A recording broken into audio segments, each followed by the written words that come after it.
இதெல்லாம் கொசு கச்சிச்சுடா. அப்போ பக்கத்தில் பார்த்துருந்தவங்கிட்ட சொன்னேன் இல்லையா, மச்சான் கொசு கடிக்கிறாடா, அவெல்லாம் கொசு திருப்பி கடின்னு சொல்லிட்டான்டா. என்னடா சிரிக்க சொன்ன அழுவுறா? என்னடா சொல்ற? எங்க புண்ணு? ஐயோ டேய், என்ன கூலிப்லாம் போடுறியா? 1000 உங்க அம்மா கிட்ட சொல்றாரு. அது போட்டா தாங்க புண்ணு வரும். தம்பி எனக்கு தெரியும்டா, அது போட்டா தாங்க புண்ணு வரும். வேற என்ன? வேற என்ன மருந்து போடுறியா நான் வாயில? சீரட் அடிக்கிறியா? சொல்றா, நான் சொல்ல மாட்டேன்டா. அதெல்லாம் இந்த வயசுல பண்ணும் தான்டா.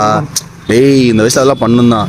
அப்புறம் ஆமா ஆமா, நீ நைட் ஆன ஒருத்தகிட்ட பேசினுங்கிற கஷ்டாலா?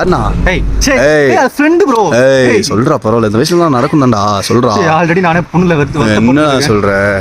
ஆமா, புண்ணு எவ்வளவு கடிச்சு புண்ணு அந்த பொண்ணுக்கு ஏதோ எச்சு தொழும்பு இருக்குன்னு நினைக்கிறேன். ஓ அப்ப அதுவா? நீ அவனு மாடிக்கு போனீங்களே அதுவா?